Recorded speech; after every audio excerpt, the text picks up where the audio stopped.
Hello everyone, welcome back to our channel.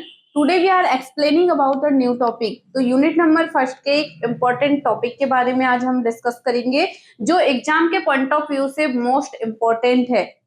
ये अगर previous year के अपन क्वेश्चन पेपर देखते हैं तो ये मतलब हर एक साल के अंतराल में ही ये क्वेश्चन पूछा जाता है। ठीक है, तो मैं आपसे आशा करती हूँ कि इस वीडियो को आप बहुत ध्यान से वॉच करेंगे, देन इसे अंडर से समझेंगे भी। ठीक है, तो हम बात करते हैं फंक्शंस ऑफ मार्केटिंग मैनेजमेंट की कि कौन कौन से मार्केटिंग मैनेजमेंट के फंक्शन होते हैं, इसके बारे में हम डीपली में डिस्कशन करेंगे।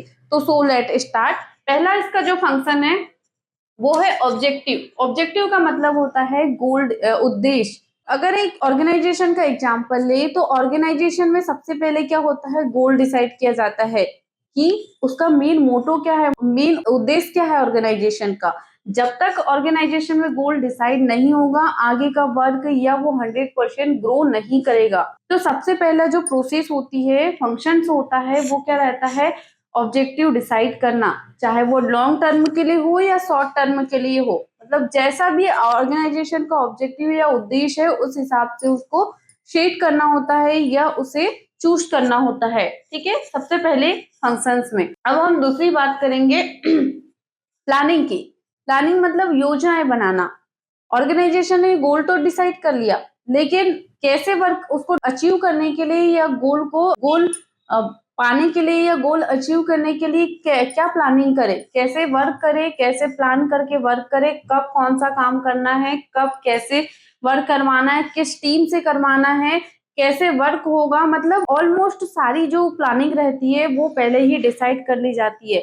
अगर आपकी प्लानिंग परफेक्ट है और आप प्लानिंग के अकॉर्डिंग वर्क कर रहे हैं, ऑर्गेनाइजेशन के सभी जो एम्प्लॉई है वो प्लानिंग के अकॉर्डिंग अगर वर्क कर रहे हैं, तो 100% है कि जो टाइम में आपने गोल अचीव करने का डिसाइड किया था, ये सोचा था, वो उसी टाइम के पहले वो गोल अचीव हो पाएगा।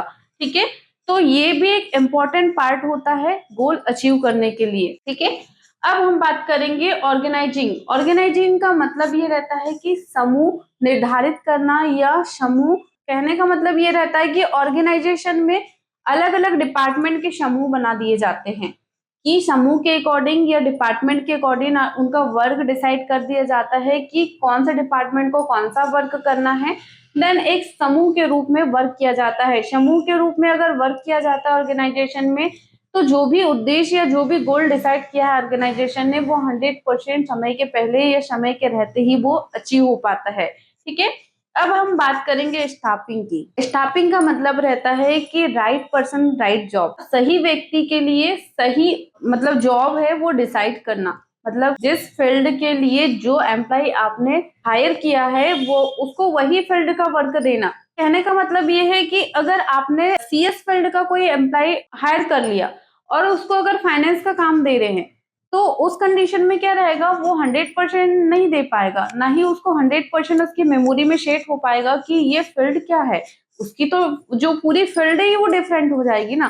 कहने का मतलब यही है कि स्टाफिंग करना, स्टाफिंग करने का सेंस रहता है कि आपने जिस एम्प्लॉय के लिए, जो पोस्ट के लिए एम्प्लॉय हायर किया है, वही पोस्ट या वही जॉब के लिए उसे एक मतलब डिसाइड करना या सिलेक्शन करना। ठीक है, अब हम बात करते हैं डायरेक्टिंग की। डायरेक्टिंग का मतलब होता है कि मतलब इसमें डिसाइड करना या डायरेक्शन प्रोवाइड कराना। मतलब उनको एक मतलब जो भी एम्प्लॉई है, जो भी ग्रुप है, जो भी ऑर्गेनाइजेशन है, उनको एक डायरेक्शन देना कि आप कैसा वर्क करें, कौन मतलब किस टाइप का वर्क करें, कैसे स्मार्ट वर्क करें, कि आप मतलब उनको डायरेक्शन बताना कि आप सही वर्क कर रहे हैं या आपके काम में कुछ त्रुटि है या कुछ आप मिस कर रहे हैं। मतलब उनके डायरेक्टिंग करना ही मैनेजमेंट फंक्शन के अंतर्गत आ जाता है। ठीक है, कोऑर्डिनेटिंग का भी वर्क यही डायरेक्टिंग के अकॉर्डिंग होता है कि आप मतलब जो भी ऑर्गेनाइजेशन की मैनेजर होते हैं या जो भी उनका एक इम्पोर्टेंट जो पर्सन रहता है, उसको अपने डायरेक्टिंग कोऑर्डिनेट करना कि वो सारे एम्प्लॉय से कैसे वर्क करवाए, किस तरीके का वर्क करवाए, टाइम में पे उनका काम पूर्ण हो रहा है कि नहीं हो रहा है, इसकी सभी की जो कोऑर्डिनेट करना है या उनकी जो देख रेख करना है या उनको जो भी मतलब एक प्रकार से बोल सकते हैं कि उनका मैनेजमेंट करना है।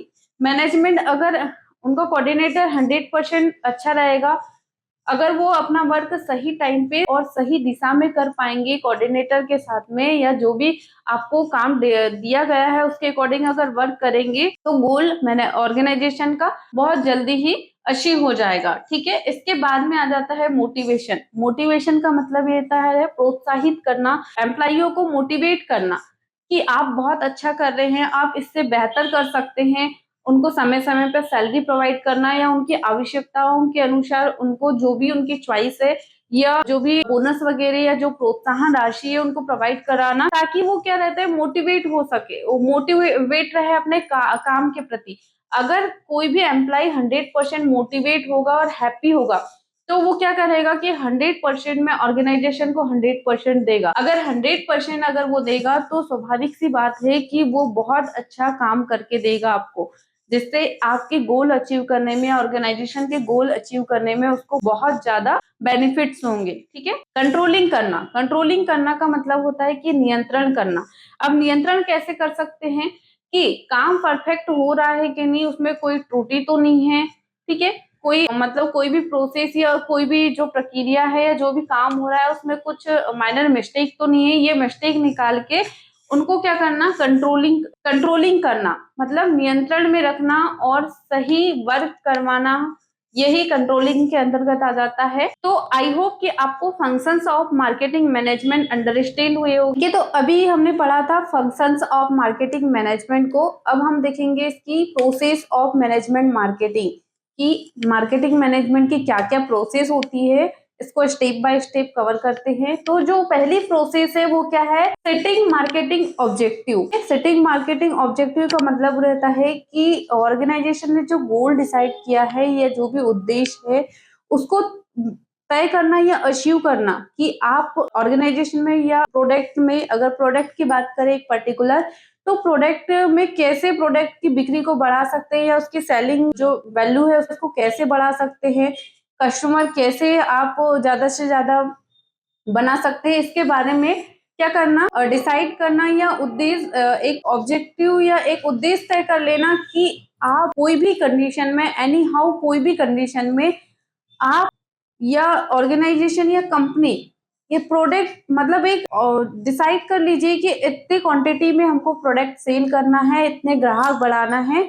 ये सब जो प्रोसेस होती है वो मार्केटिंग सेटिंग मार्केटिंग ऑब्जेक्टिव के अंतर्गत आता है। ठीक है, इसकी जो दूसरी प्रोसेस है वो क्या है, analysis of market objectives, analysis of market opportunities. मतलब कि आपको एनालिसिस करते रहना है कि मार्केट में क्या अपॉर्चुनिटी है, कैसे नए अवसर आ रहे हैं, कैसी नई अपॉर्चुनिटी आ रही है कि आप मार्केट में एकदम से ग्रो करें।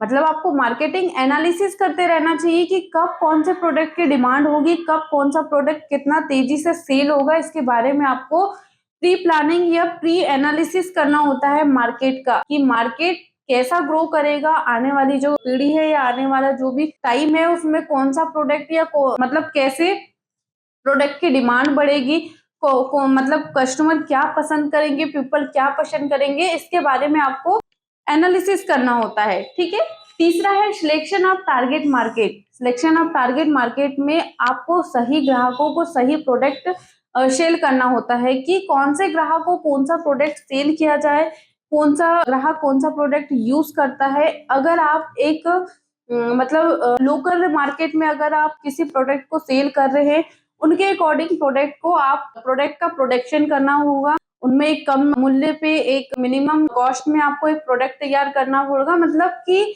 मार्केट जैसा है, मतलब जिस पोजीशन का मार्केट है उसके अकॉर्डिंग आपको जो है प्रोडक्ट का सिलेक्शन करना होता है। ठीक है, मार्केट के अकॉर्डिंग सिलेक्शन करना होता है कि कौन से मार्केट में प्रोडक्ट ज्यादा सेल होगा, कैसा मार्केट, मतलब वहां का मार्केट है उसका एनवायरनमेंट कैसा है, इसके बारे में डिसाइड करना होता है। ठीक है, अब चौथी जो इसकी प्रोसेस है वो डिजाइनिंग मार्केटिंग स्ट्रेटजी, मतलब कि आपको एक स्ट्रेटजी बनानी होगी कि आप कितना प्रोडक्शन करेंगे, उसका आप प्राइस क्या डिसाइड करेंगे, ठीक है, उसकी मार्केटिंग कैसे करेंगे, इसके बारे में आपको क्या स्ट्रेटजी बनानी होती है, प्लानिंग, प्री प्लानिंग करनी होती है कि आप स्ट्रेटजी के साथ में कैसे अपने प्रोडक्ट को या कंपनी अपने प्रोडक्ट को कैसे ज्यादा से ज्यादा सेल कर सके। ठीक है, अब इसकी जो पांचवी प्रोसेस है वो क्या है, प्लानिंग मार्केटिंग प्रोग्राम्स।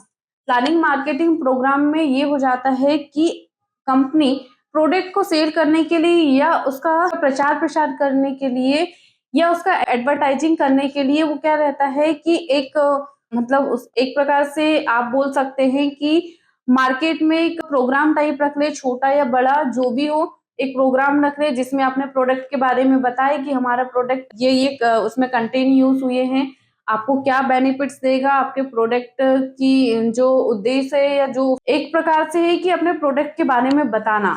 एक मीटिंग रख के या एक आप प्रोग्राम रख के भी इससे बता सकते हैं। ठीक है, अब इसकी जो छठवीं प्रोसेस है वो क्या है, मैनेजमेंट ऑफ मार्केट एफर्ट। मतलब कि मार्केट को मैनेज करने के लिए या मार्केटिंग को बढ़ाने के लिए आपको 100% एफर्ट लगाना होगा।